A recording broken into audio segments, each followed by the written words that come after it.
ఇలాంటి ప్రభైన యేసునామములో అందరి కొందరంలో దేవుని వాక్యం నుంచి హెబ్రీ పత్రిక 12వ అధ్యాయము 28-29 వచనాలు.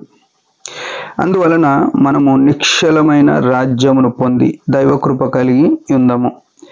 ఆ కృప కలిగి వినయ భయభక్తులతో దేవునికి ప్రీతికరమైన సేవ చేయుదాము. ఏలైనగా మన దేవుడు దహించు అగ్ని అయి ఉన్నాడు. ప్రియమైన వాళ్ళారా, ఇక్కడ చూసినట్టయితే యేసుక్రీస్తు రక్తం వలన విమోచింపబడిన మనకు దేవుని యొక్క ప్రజలతో కలుపుకొని అపొస్తలుడైన పౌలు చెప్తున్న మాట ఏంటంటే, మనము నిశ్చలమైన రాజ్యం పొంది అంటున్నాడు. నిజంగా ఈ అశాశ్వత లోకం కొన్ని రోజులు ఉంటుంది, పోతుంది. ఈ లోకం పోతుంది, మనం కానీ లోకంలో శాశ్వతం ఉండం. అయితే మనం ఏం చేస్తున్నాం? నిశ్చలమైన రాజ్యం పొందినాం.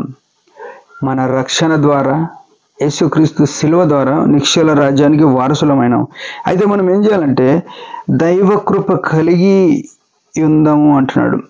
దేవుని కృప మన మీద కలిగి ఉండేటట్టుగా ఉండాలి అని చెప్తున్నాడు.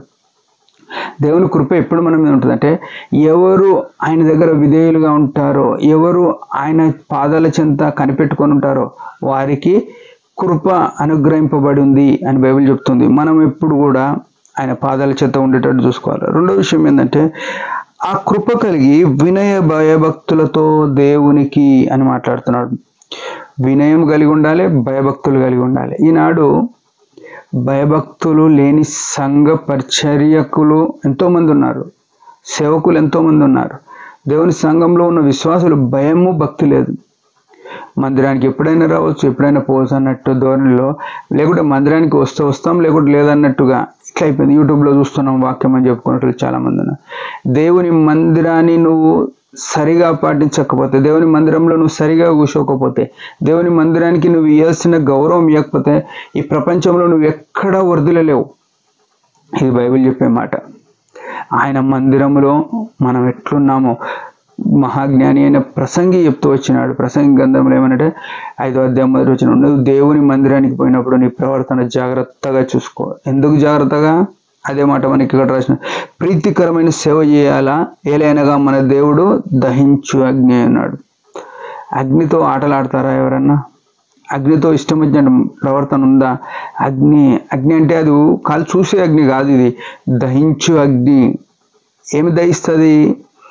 ఆయనకు ఆయాసకరమైంది, అసహ్యకరమైంది ఏదైనా ఉండని అది దహించబడుతుంది. ప్రియ సహోదరుడు సహోదరు, నువ్వు దేవుని మందిరానికి అనాలోచనగా పోతే, ఆయనకి ఇంపుగా, ఆయనకి ఇష్టంగా పోతే నీవు దహించబడే పరిస్థితి ఉంది, నీ పరిచర్య దహించబడే పరిస్థితి ఉంది.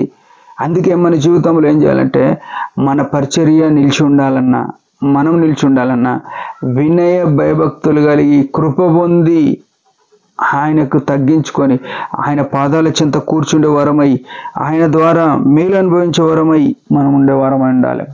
చాలాసార్లు ఆయనకు విధేయత చూపక కొన్ని విషయాలు ఎట్లా మాట్లాడతామంటే, అన్నీ ఓకే కానీ ఇదైతే ఒప్పుకోమంటాం, కొన్ని విషయాలు ఒప్పుకోమని చెప్తాం, కొందరిని క్షమించలేం. ప్రియమైన వాళ్ళారా, దేవుని కొరకు ఏదైనా వదిలేసుకోవాలి, దేవుని కొరకు ఏదైనా తీసుకోవాలి. దేవుని మహిమ కొరకు, దేవుని సంఘంలో ఉంది ఏదైనా మనం భయపట్టాల్సిందే. చాలా సార్లు దేవునికి భయపడక దేవుని క్రమానికి భయపడతలేం. మనం ఆయన ఎదుట నిరంతరం మనం తగ్గించుకోవాల్సింది. తగ్గించుకోకుండా నేనేమనుకుంటున్నాం అని తిరుగుతున్నాం. నాకు చాలామంది వాక్యం చెప్పేటోళ్ళు కూడా అంతరంగంలో అతిశయిస్తుంటారు. నేను ఎంత మంచి వాక్యం చెప్పగలనని, లేకుంటే నేను ఎంత మంచి పాటలుగా పాడగలనని, ఇట్లా చాలామంది అతిశయపడుతుంటారు. ప్రియమైన వాళ్ళారా, నా మట్టుకు నేను ఒక చిన్న మాట చెప్పగలుగుతా, అతిశయం కొరకు కాదు కానీ. కీర్తనలు 68-20 వచనం నా మనసులో పడుకుంటుంది. ఏమనంటే, మరణం తప్పించుట ప్రభువైన యెహోవా వశం. నేను మాట మాట్లాడుతున్నంటే ఆయన నా మీద ఉన్న మరణాన్ని తప్పిస్తున్నాడు కాబట్టే అనే స్పృహలో నేను ఎప్పటికున్నా. అట్లా ఉంటేనే మనం ఏమైనా పరిచయం చేయగలుగుతాం. మనం పరిచయం చేయడానికి ఏం అర్హులం కాదు, మనం లేవీలం కాదు, మనము యాజకులం కాదు, ఇశ్రాయేలులతో సహపౌరులు. కానీ మనకు ఆయన పరిచర్యనిచ్చినాడు, యేసుక్రీస్తు ద్వారా ఆయన పనినిచ్చినాడు. ఆ పనిలో మనం ఎట్లుండాలంటే వినయ భయభక్తులు కలిగి కృప పొంది అనిశ్చలమైన రాజ్యం పొందిన వారమై అందులో ఉండాలి. మనం ఆయనకు ప్రీతికరమైనది, ఆయన కోరుకునేది, ఆయన ఇష్టమైన సేవ చేయాలి. మన ఇష్టం వచ్చినట్టు సేవ కాదు. ఈ మాటలు గుర్తుంచుకొని ఆయన మహిమ కొరకు జీవితం. దేవుడి మాట దీవించగా చిన్న ప్రార్థన. పరమ తండ్రి యేసు ప్రభు నామమున వందనాలు. ఉదయకాలం ఇచ్చిన ఆశను బట్టి స్తోత్రములు. నీ మహిమ కొరకు మేము జీవించుటకు భయభక్తులు కలిగి ఉండే కృప నీవని యేసు నామములో ప్రార్థిస్తున్నాం తండ్రి. ఆమేన్. మీరందరి పరిచర్య గురించి బాగా ప్రార్థించండి. Praise the lord.